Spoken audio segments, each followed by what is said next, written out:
எல்லாருக்கும் வணக்கம். இது உங்கள் ஸ்டடி வித் தர்ஷினி சேனல். நம்ம இந்த வீடியோவில் மே 28ஆம் தேதிக்கான கரண்ட் அஃபேர்ஸ் பார்க்க போகிறோம். ஸ்டார்ட் பண்ணலாம். அதுக்கு முன்னாடி எஸ்டர்டே கரண்ட் அஃபேர்ஸ் வந்து ரிவிஷன் பார்த்து ஸ்டார்ட் பண்ணலாம். ஸோ மே 27th current affairs, yesterday current affairs revision. ஒவ்வொரு கொஸ்டினுக்கு ஆன்சர் வந்து கமெண்ட் பண்ண ஆரம்பிச்சிடலாம். கவனிங்க, ஜிங்க் மார்க் சான்றிதழை பெற்ற இந்தியாவின் முதல் சுரங்கம் எது? ஆன்சர் ராம்புரா அகுஷா சுரங்கம்.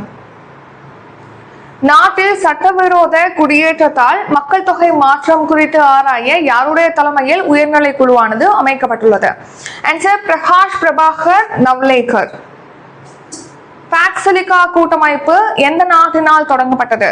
Answer America. பாக்சிலிகால 13 நாடுகள் வந்து இருக்கு, இந்தியாவும் இதுல ஜாயின் பண்ணிருக்காங்க. அடுத்து, குவாட் கூட்டமைப்பின் வெளியுறவு அமைச்சர்கள் கூட்டம் எங்கு நடைபெற்றது? ஆன்சர் நியூ டெல்லி, இந்தியால நியூ டெல்லியில. குவாட் கூட்டமைப்பு நாடுகள் ஒன்றிணைந்து செயல்படுத்த உள்ள முதல் துறைமுக உள்கட்டமைப்பு திட்டம் எது? ஆன்சர் ஃபிஜி துறைமுக உள்கட்டமைப்பு திட்டம். சமீபத்தில் எந்த நாட்டுடன் உலக அளவில் முக்கிய கனிமங்களின் சீரான விநியோகத்தை உறுதி செய்வதில் ஒத்துழைப்பை வலுப்படுத்துவதற்கான ஒப்பந்தத்தை இந்தியா மேற்கொண்டுள்ளது? ஆன்சர் அமெரிக்கா கூட இந்த ஒப்பந்தத்தை சைன் பண்ணிருக்கு இந்தியா. உலகளாவிய பங்குச்சந்தை மதிப்பில் எந்த நாடு இந்தியாவை பின்னுக்கு தள்ளி 5வது இடத்தை பிடித்துள்ளது? Answer Taiwan. ரீசன் வந்து செமிகண்டக்டர். சீனாவிற்கு வெளியே உலகில் மிகப்பெரிய பேட்டரி சேமிப்பு அமைப்பு எங்கு நிறுவப்பட்டது? குஜராத் மாநிலத்துல காவ்டா அப்படிங்கிற பகுதியில் வந்து நிறுவிருக்காங்க. சமீபத்தில் பொது சிவில் சட்ட மசோதா எந்த மாநிலத்தில் அறிமுகப்படுத்தப்பட்டுள்ளது? ஆன்சர் அசாம். அசாம் ஸ்டேட்ல வந்து இன்ட்ரடியூஸ் பண்ணிருக்காங்க, இப்போ நிறைவேற்றிட்டாங்க. ஸோ அந்த கொஸ்டின் பார்ப்போம் டுடே கரண்ட் அஃபேர்ஸ்ல. Canadian Grand Prix Formula 1 car பந்தயத்தின் வெற்றி பெற்ற வீரர் யார்? Answer Kimi Antonelli. 28th May today current affairs பார்க்கலாம். அதுக்கு முன்னாடி ஒரு திருக்குறள். இப்போ விருந்தோம்பல் அதிகாரம் பார்த்துட்டு இருக்கோம், அதுல அடுத்த திருக்குறள் வந்து பார்க்கலாம். கவனிங்க, அகனமர்ந்து செய்யால் உரையும் முகனமர்ந்து நல்விருந்து ஓம்புவான் இல். இப்போ அகனமர்ந்து அப்படின்னா என்னன்னா மனம் மகிழ்ந்து, ஸோ நல்ல மனம் மகிழ்ச்சியோட செய்யால்னா யாருன்னா லட்சுமி. இப்போ தெய்வம் லட்சுமி இருக்காங்க இல்லையா, அந்த தெய்வமான லட்சுமி வந்து மன மகிழ்ச்சியோட உரையும் இருப்பாங்க. எங்க இருப்பாங்க அப்படின்னா வீட்டுல. யாருடைய வீட்டுல இருப்பாங்க அப்படின்னா முகனமர்ந்து நல்விருந்து ஓம்புவான் இல். அதாவது முகனமர்ந்துனா முக மலர்ச்சியோட வரக்கூடிய விருந்தினர்களை நல்லா கவனிச்சு அவங்கள காக்கக்கூடிய அந்த நபருடைய வீட்டுல யார் இருப்பா? மன மகிழ்ச்சியோட லட்சுமி வந்து குடியிருப்பாங்க அப்படின்னு சொல்லி திருவள்ளுவர் இந்த திருக்குறள்ல சொல்றாங்க. அகனமர்ந்து செய்யால் உரையும் முகனமர்ந்து நல்விருந்து ஓம்புவான் இல். இப்போ டுடே கரண்ட் அஃபேர்ஸ் பார்க்கலாம். National current affairs. இந்திய குடியுரிமை ஆவணமாக கீழ்கண்ட எந்த ஆவணத்தை கருத முடியாது? Answer A and B. So Aadhaar அட்டை, குடும்ப அட்டை. இப்போ ஆதார் கார்டையும் ரேஷன் கார்டையும் இப்போ நம்ம குடியுரிமைக்கான ஒரு ப்ரூஃபா எடுத்துக்க முடியாது அப்படின்னு சொல்லிட்டு ஏற்கனவே தேர்தல் ஆணையம் சொல்லியிருப்பாங்க. அதை வந்து உச்சநீதிமன்றமும் இப்போ ஏற்றுக்கொண்டிருக்காங்க. இப்போ ரீசெண்டா ஸ்பெஷல் இன்டென்சிஃபைடு ரிவிஷன் அப்படின்னு சொல்லிட்டு, அதாவது சிறப்பு தீவிர திருத்த பணி வாக்காளர் பட்டியலில் தேர்தல் ஆணையம் வந்து மேற்கொண்டிருக்கோம். ஸோ அதில் ஃபர்ஸ்ட் வந்து இந்த தடவை பீகார்ல சிறப்பு தீவிர திருத்த பணி அப்படியானது மேற்கொண்டிருப்பாங்க. அதுல 65 லட்சம் வாக்காளர்களுடைய பெயரை வந்து நீக்கியிருப்பாங்க பீகார்ல. தொடர்ந்து மேற்கு வங்க மாநிலம், நம்ம தமிழ்நாடு உள்ளிட்ட மாநிலங்கள்ல இந்த சிறப்பு தீவிர திருத்த பணியை வந்து தேர்தல் ஆணையம் மேற்கொண்டிருக்கும். ஸோ இந்த எஸ்ஐஆர் பணி, சிறப்பு தீவிர திருத்த பணியை மேற்கொள்வதற்கான அதிகாரம் அப்படிங்கிறது தேர்தல் ஆணையத்துக்கு இருக்கு அப்படின்னு சொல்லிட்டு, ஏன்னா அதுக்கு எதிராக நிறைய மனு தாக்கல் செஞ்சிருப்பாங்க உச்சநீதிமன்றத்துல. அதை விசாரிச்ச உச்சநீதிமன்றம் இந்த மாதிரி எஸ்ஐஆர் பணி செய்யறதுக்கு தேர்தல் ஆணையத்துக்கு அதிகாரம் இருக்குன்னு சொல்லி அதுல தீர்ப்பளிச்சிருக்காங்க. அது மட்டும் இல்லாம இப்போ நம்ம குடியுரிமைக்கான ஆதாரம் தேவைப்படுது. ஏன்னா வாக்காளர் பட்டியல்ல ஒருத்தர் இடம் பெறணும் அப்படின்னா என்ன குவாலிஃபிகேஷன்? அவங்க வந்து இந்திய குடிமகனா இருக்கணும், இன்னொன்னு 18 வயது நிரம்பியவங்களா இருக்கணும், அப்படின்னா தானே அவங்க வாக்களிக்க முடியும். அது மட்டும் இல்லாம இந்த ஸ்பெஷல் இன்டென்சிஃபைடு ரிவிஷன், இந்த சிறப்பு தீவிர திருத்த பணியின் போது இறந்தவங்களுடைய பெயரை வந்து வாக்காளர் பட்டியலேருந்து தேர்தல் ஆணையம் நீக்குவாங்க. ஒரு தொகுதியிலேருந்து இன்னொரு தொகுதி வேற ஸ்டேட்டுக்கு வந்து புலம்பெயர்ந்திருப்பாங்க இல்லையா, அவங்களுடைய பெயர்கள்லாம் இதுல நீக்கிடுவாங்க. ஸோ நீக்கி அந்த வாக்காளர் பட்டியல் அப்படிங்கிறது சீர்திருத்தம் பண்ணுவாங்க. அதுதான் இந்த ஸ்பெஷல் இன்டென்சிஃபைடு ரிவிஷன் அப்படின்னு சொல்லி பார்க்குறோம்.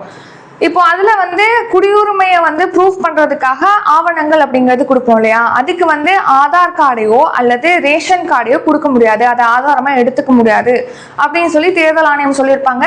அதை இப்போ உச்சநீதிமன்றம் ஏற்றுக்கொண்டிருக்காங்க.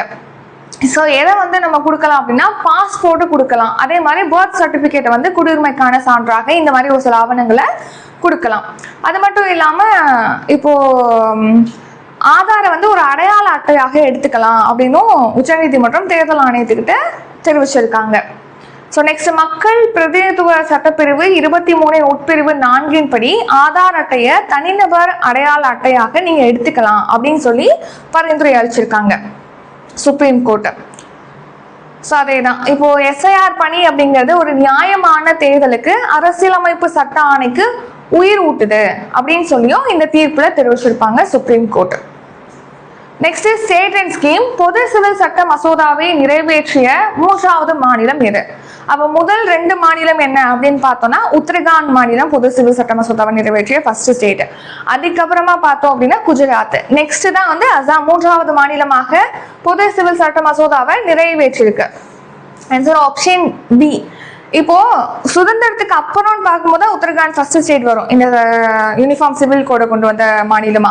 அதுக்கு முன்னாடி சுதந்திரத்துக்கு முன்னாடினா கோவால வந்து பொது சிவில் சட்ட மசோதா கொண்டு வந்துட்டாங்க ஏற்கனவே. பொது சிவில் சட்ட மசோதா அப்படின்னா என்ன, இதை பத்தி எந்த ஆர்டிக்கல்ல குறிப்பிட்டிருக்காங்க, பொது சிவில் சட்டம் சம்பந்தமா எந்த இந்திய அரசியலமைப்புடைய ஆர்டிக்கல்ல குறிப்பிட்டிருக்காங்க? இதுக்கான ஆன்சர் கமெண்ட் பண்ணுங்க. எஸ்டர்டே தான் பார்த்திருப்போம். ஸோ எல்லாருமே கமெண்ட் பண்ணுங்க. இப்போ பொது சிவில் சட்டம் அப்படின்னா என்னன்னா திருமணம் செய்யறது, விவாகரத்து பண்றது, தத்தெடுக்கிறது, இந்த மாதிரியான விஷயத்துக்கெல்லாம் நம்ம நாட்டுல நிறைய மதத்தை சேர்ந்தவங்க இருக்காங்க. ஸோ நிறைய மதத்தை சேர்ந்தவங்க வெவ்வேறு மதம் வந்து வெவ்வேறு முறைகளை ஃபாலோ பண்றாங்க. அதுக்கான சட்டமும் வெவ்வேறு சட்டமா இருக்கு. ஸோ எல்லாருக்கும் ஒரே சட்டத்தை கொண்டு வரணும். இந்திய குடிமகனா இருக்காங்க அப்படின்னா அவங்க திருமணம் பண்ணணும், விவாகரத்து பண்ணணும் அப்படின்னா எல்லாத்துக்கும் ஒரே மாதிரியான சட்டத்தை கொண்டு வரணும் அப்படிங்கிறதுக்கானதான் இந்த பொது சிவில் சட்டம் அப்படிங்கிறது. அது உத்தரகாண்ட்ல கொண்டு வந்துட்டாங்க, குஜராத்ல நிறைவேற்றிட்டாங்க, அதை தொடர்ந்து இப்போ அசாம்லயும் கொண்டு வந்துட்டாங்க. இந்த மசோதால என்னென்ன அம்சங்கள்லாம் இடம்பெற்றிருக்கு அப்படின்னு பாத்தீங்கன்னா, இப்போ பலதார மனம் பண்றாங்க, ஒரு மேரேஜ் அடுத்து விவாகரத்து பண்ணாம தொடர்ந்து அடுத்தடுத்து கல்யாணம் பண்ணுவாங்க இல்லையா, அந்த மாதிரி பலதார மனம் பண்றாங்கன்னா அதுக்கு தடை விதிச்சிருக்காங்க. அப்படி பண்றவங்களுக்கு 7 years வந்து சிறை தண்டனை.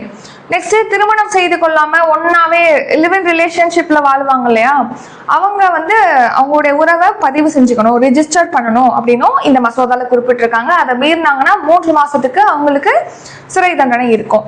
நெக்ஸ்ட், பழங்குடியினர் ட்ரைபல் பீப்புளுக்கு வந்து அந்த ஸ்டேட்ல உள்ள ட்ரைபல் பீப்புளுக்கு இதுல இருந்து விலக்கு அளிச்சிட்டாங்க, அவங்களுக்கு இது பொருந்தாது இந்த சட்டம்ங்கிறது. அடுத்து கோவால ஏற்கனவே கொண்டு வந்துட்டாங்க, போர்ச்சுகீசி ஆட்சியிலே பொது சிவில் சட்டம் அப்படிங்கிறது கொண்டு வந்துட்டாங்க. அசாம் மாநிலத்துடைய தலைநகரம் எதுனா திஸ்பூர். அடுத்த முதலமைச்சர் வந்து ஹிமந்த பிஸ்வா சர்மா, கவர்னரா லக்ஷ்மண் பிரசாத் ஆச்சாரியா இருக்காங்க. அசாம்ல உள்ள நேஷனல் பார்க் ஒரு 7 நேஷனல் பார்க் இருக்கு. காசிரங்கா தேசிய பூங்கா, மானாஸ் தேசிய பூங்கா, அப்புறம் Orang National Park, Nameri National Park, Dibru Saikhowa தேசிய பூங்கா, தீஹிங் பட்காய் தேசிய பூங்கா, இதெல்லாமே அசாம்ல உள்ள அந்த 7 தேசிய பூங்காக்கள். அடுத்து ரைமோனா தேசிய பூங்கா. Next, central government scheme Sarthak PDS திட்டம் கீழ்கண்ட எதனுடன் தொடர்புடையது? ஆன்சர் பொது விநியோக திட்டம். ஸோ இப்போ பப்ளிக் டிஸ்ட்ரிபியூஷன் சிஸ்டம் சம்பந்தமான ஒரு ஸ்கீம் தான் இந்த சார்தக் பிடிஎஸ் அப்படிங்கிறது. இதுல பிடிஎஸ் அப்படிங்கிறதுல ஃபில் ஃபார்மே இந்த பொது விநியோக திட்டம் தான், பப்ளிக் டிஸ்ட்ரிபியூஷன் சிஸ்டம் அப்படின்னு சொல்லிட்டு.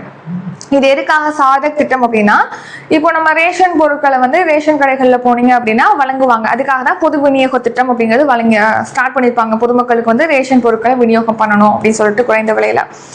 ஸோ இப்போ இந்த ஸ்கீம்ல அவங்களுடைய செலவுகள் எல்லாம் குறைக்கிற வகையில் தொழில்நுட்பத்தை யூஸ் பண்ணுறது, வெளிப்படைத்தன்மையை ஏற்படுத்துறது, பொருட்கள் வந்து ரேஷன் கடைகளுக்கு வர்றதுலேருந்து அதை விநியோகம் செய்கிறதுலேருந்து அதில் வரக்கூடிய பணத்தை வந்து லாபத்தை வந்து வருவாயை வந்து கட்டுப்படுத்துறதுலேருந்து எல்லாத்துலேயுமே தொழில்நுட்பத்தை ஈடுபடுத்தணும் அப்படிங்கிற வகையில், டிஜிட்டலைஸ் பண்ணணும் அப்படிங்கிற வகையில் இந்த சார்தக் பிடிஎஸ் அப்படிங்கிற திட்டமானது ஸ்டார்ட் பண்ணியிருக்காங்க. பொது விநியோக திட்டத்தில் தொழில்நுட்ப பயன்பாட்டை கொண்டு வரணும் அப்படிங்கிற வகையில். ஸோ இது வந்து ஒரு 5 yearsக்கு செயல்படுத்துற வகையில் 25,530 கோடி ரூபாய் மதிப்பீட்டில் இதை செயல்படுத்துறதுக்கு மத்திய அமைச்சரவை இப்போ ஒப்புதல் அளிச்சிருக்காங்க.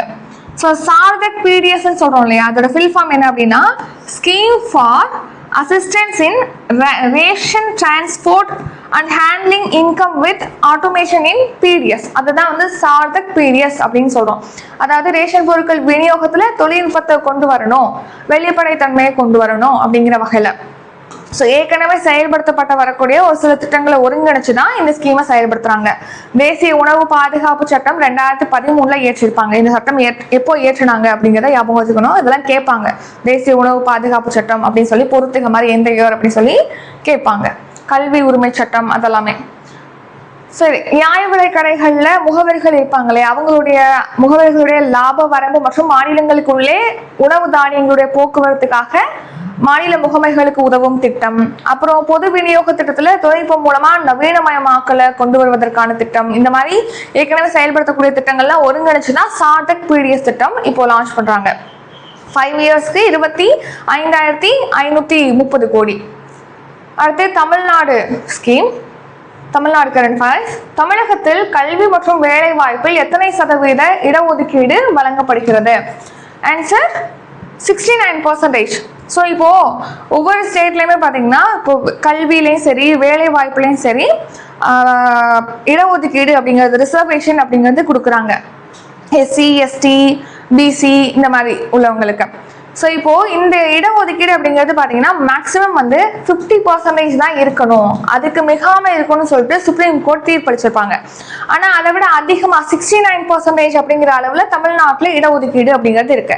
ஸோ இதை எதிர்த்து சுப்ரீம் கோர்ட்ல மனு போட்டிருப்பாங்க. அதை விசாரிச்ச சுப்ரீம் கோர்ட் என்ன சொல்லியிருக்காங்கன்னா, இது வந்து 14 ஆண்டுகளுக்கு முன்னாடி இந்த மனு அப்படிங்கிறது தாக்கல் செய்யப்பட்டது. ஸோ அதனால இது செல்லாதவை ஆகிவிட்டது அப்படின்னு சொல்லிட்டு அந்த கேஸை முடிச்சு வச்சிருக்காங்க. ஸோ தமிழ்நாட்டில் 69% இடஒதுக்கீடு கொடுக்குறோம். ஆனால் சுப்ரீம் கோர்ட்டோட தீர்ப்பின்படி பார்த்தோம்னா 50% தான் இடஒதுக்கீடு கொடுக்கணும், அதுக்கு மிகாமல் இருக்கணும்னு சொல்லியிருக்காங்க ஏற்கனவே சுப்ரீம் கோர்ட்டு. தமிழ்நாட்டில் பிசிக்கு வந்து 30%, எம்பிசிக்கு வந்து 20%, ஆதி திராவிடருக்கு 18%, பழங்குடியினருக்கு 1% அப்படிங்கிற அளவில் 69% வந்து இடஒதுக்கீடு அப்படிங்கிறது கொடுக்குறாங்க. ஸோ இப்போ அந்த கேஸை வந்து செல்லாதது, முன்னாடி பண்ணாங்க இப்போ அவங்களே வந்து படிச்செல்லாம் முடிச்சிருப்பாங்க அப்படிங்கிற வகையில் சொல்லி அது செல்லாதது அப்படின்னு சொல்லி முடிச்சு வச்சிட்டாங்க அந்த கேஸை. 1985 அம்பாசங்கர் ஆணையம் அவங்களுடைய அறிக்கையிலையும் இந்த 60% இடஒதுக்கீட்டை உறுதிப்படுத்தியிருப்பாங்க.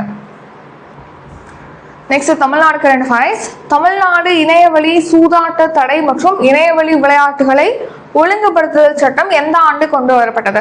ஆன்சர் 2022 தான் தமிழ்நாட்டில் இணையவழி சூதாட்ட விளையாட்டுகளை தடை பண்றது, அப்புறம் இணையவழி விளையாட்டுகளை வந்து ரெகுலேட் பண்ணணும், அதை ஒழுங்குபடுத்தணும் அப்படிங்கிறதுக்கான சட்டம் வந்து கொண்டு வந்திருப்பாங்க. அதாவது ஆன்லைன் கேம்ல பார்த்தீங்கன்னா நிறைய பேர் பெட்டு வச்சு விளையாண்டு அந்த பணத்தை இழந்து மறுபடியும் அந்த கேம் விளையாடுறதுக்காக பக்கத்தில் கடன் வாங்கி அந்த பணத்தை இழந்து கடனாளியாகி நிறைய பேர் வந்து தற்கொலை பண்ணிட்டாங்க. ஸோ அதை தடுக்கணும் அப்படிங்கிறதுக்காக தான் இந்த மாதிரி பெட்டு வச்சு விளையாடுறாங்க இல்லையா, இந்த விளையாட்டெல்லாம் தடுக்கணும், தடை செய்யணும்னு சொல்லிட்டு அவசர சட்டம் அப்படிங்கிறது 2020 கொண்டு வந்திருப்பாங்க தமிழ்நாட்டில். 2020 நவம்பர்ல அவசர சட்டம் கொண்டு வந்தாங்க. அதுக்கப்புறமா 2021 தமிழ்நாடு சூதாட்டம் மற்றும் காவல்துறை சட்டங்கள்ல திருத்தமானது கொண்டு வந்திருப்பாங்க, இந்த விளையாட்டெல்லாம் தடை பண்ணணும்னு சொல்லிட்டு. ஸோ இதை எதிர்த்து கேஸ் போட்டிருப்பாங்களே, மனு போட்டிருப்பாங்க இல்லையா. ஸோ மெட்ராஸ் ஹைகோர்ட்டில் விசாரிச்ச மெட்ராஸ் ஹைகோர்ட் என்ன சொல்லியிருப்பாங்கன்னா, ரம்மி போக்கர் இந்த மாதிரி நாலேஜை பேஸ் பண்ணி விளையாடக்கூடிய விளையாட்டுகளை விளையாடலாம், அதுக்கு தடை வேணாம் அப்படிங்கிற மாதிரி சொல்லி அந்த தடையை ரத்து பண்ணியிருப்பாங்க. ஸோ அது வந்து சுப்ரீம் கோர்ட் விசாரிச்ச அந்த கேஸில் சுப்ரீம் கோர்ட் என்ன சொல்லியிருக்காங்கன்னா, எதுவாக இருந்தாலும் பணத்தை வச்சு விளையாடும் போது அதை இழக்கும் போது அது ஆபத்தை ஏற்படுத்துது இல்லையா. ஸோ அதனால ரம்மி போக்கராக இருந்தாலும் சரி, சூதாட்டமாக அந்த பணத்தை பெட் பண்ணி விளையாடுற விளையாட்டுகளாக இருக்குது அப்படின்னா இணையவழி விளையாட்டுகளை வந்து தடை பண்ணலாம் அப்படின்னு சொல்லி இப்போ கர்நாடகம் தமிழ்நாடு விதிச்ச தடை செல்லும் சொல்லிட்டு உச்சநீதிமன்றம் தீர்ப்பளிச்சிருக்காங்க. ஏற்கனவே இந்த மாதிரி கர்நாடகத்துலேயும் தீர்ப்பை வந்து அவங்க அந்த ஹைகோர்ட் வந்து ரத்து பண்ணியிருப்பாங்க, தமிழ்நாட்டிலே ரத்து பண்ணியிருப்பாங்க. ஸோ அது செல்லும் சொல்லிட்டு உச்சநீதிமன்றம் இப்போ தெரிவிச்சிருக்கு. ஸோ 2022 தமிழ்நாடு இணையவழி சூதாட்ட தடை மற்றும் இணையவழி விளையாட்டுகள் ஒழுங்குபடுத்துதல் சட்டம்ங்கிறது கொண்டு வந்திருப்பாங்க தமிழ்நாட்டில். Next Tamil Nadu current affairs. பெண்களுக்கு எதிரான குற்றங்களை தடுக்க உருவாக்கப்பட்ட சிறப்பு படை எது? ஆன்சர் சிங்கப்பெண் அதிரடிப்படை. தமிழ்நாட்டில் பார்த்தீங்கன்னா முதலமைச்சர் பொறுப்பேற்ற அன்னைக்கே வந்து இந்த சிங்கப்பெண் அதிரடிப்படை அப்படிங்கிறது பெண்களை பாதுகாக்கிறதுக்காக தொடங்கப்படும் அப்படின்னு சொல்லி அறிவிச்சிருப்பாங்க. இன்னொன்று வந்து 500 யூனிட் யூஸ் பண்ணுறாங்கன்னா 200 யூனிட் மின்சாரம் இலவசம். நெக்ஸ்ட் போதைப் பொருள் தடுப்பு படை இதெல்லாம் வந்து ஸ்டார்ட் பண்ணுவோம்னு சொல்லி அறிவிப்புகள்லாம் வெளியிட்டிருப்பாங்க. அதில் சிங்கப்பெண் அதிரடிப்படை இருக்கு இல்லையா, அவங்களுக்கான யூனிஃபார்ம் வந்து இப்போ இன்ட்ரடியூஸ் பண்ணியிருக்காங்க. ப்ளூ கலரில் ஷர்ட்டும் இப்போது காவி கலரில் பேண்ட்டும் இருக்கிற மாதிரி, கருப்பு நிற தொப்பி, பெல்ட்டு, கருநில கலரில் சட்டை, காக்கி பேண்ட்டு, இந்த மாதிரி இப்போ புதிய சீருடை அப்படிங்கிறத இன்ட்ரடியூஸ் பண்ணியிருக்காங்க. இன்னைக்கு வந்து முதலமைச்சர் விஜய் அவர்கள் வந்து இந்த சிங்கப்பெண் அதிரடி படையுமே ஸ்டார்ட் பண்ணுறதா சொல்லியிருக்காங்க. ஸோ பெண்களுக்கு பாதுகாப்பு வழங்குறதுக்காக இந்த சிறப்பு படை. இது வந்து ஒரு ஐஜி தலைமையில் இருப்பாங்கன்னு சொல்லி பார்த்தோம் இல்லையா, பவானீஸ்வரி தான் இந்த சிறப்பு படைக்கான ஐஜியாக அப்பாயிண்ட் பண்ணியிருக்காங்க. பவானீஸ்வரி ரீசெண்டாக ஒரு காவல் கண்காணிப்பாளர், 2 துணை காவல் கண்காணிப்பாளர், 4 ஆய்வாளர்கள் சொல்லிட்டு 30க்கும் மேற்பட்ட போலீசார் வந்து கொண்ட குழுவானது இருக்கும் அப்படின்னு தெரிவிச்சிருக்காங்க. Next appointments. கர்நாடகத்தின் புதிய முதல்வராக தேர்வு செய்யப்பட்டுள்ளவர் யார்? Answer TK Sivakumar. ஸோ இப்போ கர்நாடக முதலமைச்சராக ஏற்கனவே சித்தராமையா இருந்தாரு. ஸோ காங்கிரஸ் வின் பண்ணியிருப்பாங்க. இப்போ TK சிவகுமார் வந்து அவங்க ஜாயின் பண்ணும்போது, பொறுப்பேற்கும் போதே பார்த்தீங்கன்னா கூட்டணி வச்சு தான் ஜாயின் பண்ணியிருப்பாங்க, பொறுப்பேற்றிருப்பாங்க. ஸோ கொஞ்சம் வருஷம் 2.5 வருஷம் சித்தராமையாவும் மீதி உள்ள 2.5 வருஷம் TK சிவகுமாரும் இருப்பாங்க அப்படிங்கிற வகையில். ஸோ 2.5 வருஷம் தாண்டி போயிட்டு இருக்க நிலையில சித்தராமையா அவர்கள் வந்து அவருடைய பதவியை ராஜினாமா பண்றாரு. TK சிவகுமார் வந்து நெக்ஸ்ட் முதலமைச்சராக பொறுப்பேற்கிறாங்க. ஸோ கர்நாடகத்துடைய புதிய முதலமைச்சராக இப்போ TK சிவகுமார் பொறுப்பேற்க போறாங்க. 2023 எலெக்ஷன் அப்படிங்கிறது நடந்திருக்கும். கர்நாடக தேர்தல் காங்கிரஸ் வின் பண்ணியிருப்பாங்க. 2028 நெக்ஸ்ட் தேர்தல் அப்படிங்கிறது நடக்க போகுது. 2.5 ஆண்டு காலங்களுக்கு பதவி வகிக்கிறதுக்காக சமரசமா திட்டம் மேற்கொண்டு தான் பொறுப்பேற்றிருப்பாங்க. Next reason news. மேற்கு வங்க மாநிலத்துடைய முதலமைச்சர் சுவேந்து அதிகாரி, அப்புறம் இந்திய கடற்படையுடைய புதிய தளபதியாக கிருஷ்ணா சுவாமிநாதன் அப்பாயிண்ட் பண்ணியிருக்காங்க. நாட்டுடைய முப்படைகளுடைய புதிய தலைமை தளபதியா NS ராஜா சுப்ரமணியம் அப்பாயிண்ட் பண்ணியிருக்காங்க. அசாம் மாநிலத்துடைய முதலமைச்சர் ஹிமந்த பிஸ்வா சர்மா 2வது முறையாக பொறுப்பேற்றிருக்காரு. தமிழ்நாட்டில் விஜய் அவர்கள், அப்புறம் நிதி ஆயோக்குடைய துணைத் தலைவராக அசோக் லஹிரி வந்து பொறுப்பேற்றிருக்காங்க. ஸ்காட்லாந்துல நாடாளுமன்ற உறுப்பினராக மணிவண்ணன் வந்து தேர்வாயிருக்காரு, இந்திய வம்சாவளி. அடுத்து ரிசர்வ் வங்கியுடைய துணைநிலை ஆளுநராக ரோஹித் ஜெயின் வந்து அப்பாயிண்ட் பண்ணியிருக்காங்க. ரிசர்வ் வங்கியில எத்தனை துணைநிலை ஆளுநர்கள் இருப்பாங்க அந்த RBI ஆக்ட் படி? அதுக்கான ஆன்சரை கமெண்ட் பண்ணுங்க. மத்திய பொதுத்துறை நிறுவனமான பிரசார் பாரதி நிறுவனத்துடைய தலைவராக பிரசூன் ஜோஷி வந்து அப்பாயிண்ட் பண்ணியிருக்காங்க. Next index and report. இந்தியாவில் தொலைத்தொடர்பு வாடிக்கையாளர்களின் எண்ணிக்கை எத்தனை கோடியாக அதிகரித்துள்ளது? ஆன்சர் 133.7 கோடியா இப்போ இந்தியாவில் உள்ள தொலைத்தொடர்பு வாடிக்கையாளர்களுடைய எண்ணிக்கை அதிகரிச்சிருக்கு. இதுல புதிய வாடிக்கையாளர்களை வந்து அதிகமாக பிடிக்கக்கூடிய நிறுவனமாக பாரதி ஏர்டெல் நிறுவனம் முன்னிலையில் இருக்கு. ஜியோ வந்து 2nd பிளேஸ்ல இருக்கு. ஸோ புதுசாக வந்து இப்போ ஏர்டெல் போவாங்க இல்லையா, ஏர்டெல் வாடிக்கையாளர்கள் தான் இப்போ புதுசாக ஜாயின் பண்ணுறவங்க அதிகமாக வாங்குறாங்க. ஸோ 34.82 லட்சம் புதிய வாடிக்கையாளர்களோட ஏர்டெல் வந்து ஃபர்ஸ்ட் பிளேஸில் இருக்கு. அதுக்கப்புறமா ஜியோ வந்து வருது. 133.7 கோடி கிட்ட வந்து தொலைத்தொடர்பு வாடிக்கையாளர்கள் இந்தியாவில் இருக்காங்க. இது யார் ரிலீஸ் பண்ணியிருக்காங்க தகவல்னா, இந்திய தொலைத்தொடர்பு ஒழுங்குமுறை ஆணையம் தான், ட்ராய் தான் வந்து இது சம்பந்தமான விவரங்களை ரிலீஸ் பண்ணியிருக்காங்க. ஸோ அதே தான் இருக்கும். மார்ச்ல வந்து ஒட்டுமொத்த மொபைல் வாடிக்கையாளர்கள் எண்ணிக்கை 128.23 கோடியா இருந்துச்சு. இப்போ 128.89 கோடியா அதிகரிச்சிருக்கு மொபைல் வாடிக்கையாளர்கள். இது லேண்ட்லைன் எண்ணிக்கை. ஜஸ்ட் ஒரு தடவை இது ஒன்றும் படிக்கிறதுக்காக இல்லை, எவ்வளோ வாடிக்கையாளர்கள் மொத்தமாக இருக்காங்க அப்படிங்கிறத மட்டும் தெரிஞ்சுக்கிட்டா போதும். அப்புறம் அதிவேக இணைய சேவை வாடிக்கையாளர்களோட எண்ணிக்கை வந்து அதிகமாக வந்து ரிலையன்ஸ் ஜியோ கொண்டிருக்கு. அதுக்கப்புறமா ஏர்டெல், அப்புறம் வோடஃபோன் ஐடியா. நெக்ஸ்ட் 4வது இடத்துல பொதுத்துறை நிறுவனமான BSNL இருக்கு. நெக்ஸ்ட் இம்பார்ட்டன்ட் டே. ஜவஹர்லால் நேருவின் நினைவு தினம் எந்த நாளில் அனுசரிக்கப்படுகிறது? ஆன்சர் May 27 தான் ஜவஹர்லால் நேரு, இந்தியாவுடைய முதல் பிரதமரான ஜவஹர்லால் நேரு அவர்களுடைய நினைவு தினம் அப்படிங்கிறது நம்ம அனுசரிக்கிறோம். ஜவஹர்லால் நேரு வந்து இந்தியாவுடைய ஃபர்ஸ்ட் பிரைம் மினிஸ்டர் அப்படின்னு பார்க்குறோம். அது மட்டும் இல்லாமல் அவர் தான் லாங்கஸ்ட் சர்விங் பிரைம் மினிஸ்டர்னு கூட. இந்தியாவுடைய மிக நீண்ட காலத்துக்கு பிரதமராக இருந்தவரும் ஜவஹர்லால் நேரு அவர்கள் தான். 1889 நவம்பர் 14 உத்தரப்பிரதேசத்துல அலகாபாத்ல பிறந்திருக்காங்க. 1964 May 27 வந்து காலமா இருக்காங்க. Longest serving prime minister of India வந்து ஜவஹர்லால் நேரு. இவர் தான் வந்து ஆர்கிடெக்ட் ஆஃப் மாடர்ன் இந்தியா அப்படின்னு சொல்லிட்டு அழைக்கப்படுறாரு. அதாவது மாடர்ன் இந்தியானா நவீன இந்தியாவுடைய சிற்பி அப்படின்னு சொல்லிட்டு அழைக்கப்படுறாரு. ஸோ இவருடைய பெற்றோர் வந்து மோதிலால் நேரு, ஸ்வரூப் ராணி. நெக்ஸ்ட் வந்து நவீன இந்தியாவுடைய சிற்பி நம்ம நாட்டினுடைய நீண்ட கால பிரைம் மினிஸ்டர் வந்து ஜவஹர்லால் நேரு. 1947 ஆண்டு ஆகஸ்ட் 15 1964 ஆண்டு மே 27 வரைக்கும் பிரதமராக இருந்திருக்காங்க. Next sports. வைஷாலி கீழ்கண்ட எந்த விளையாட்டோடு தொடர்புடையவர்? ஆன்சர் சதுரங்கம். ஸோ வைஷாலி வந்து செஸ் பிளேயர். இப்போ இந்தியன் கிராண்ட் மாஸ்டர் தான் வைஷாலி. அவங்க ரீசனாக நடந்த கேண்டிடேட்ஸ் செஸ் போட்டியில் வந்து வின் பண்ணியிருப்பாங்க. நெக்ஸ்ட் உலக சாம்பியனோட உமன் சாம்பியனோட வந்து போட்டியிட போகிறாங்க. அதில் வின் பண்ணாங்க அப்படின்னா இவங்க உலக பெண் சாம்பியன் செஸ் சாம்பியனாக வந்து உருவெடுப்பாங்க.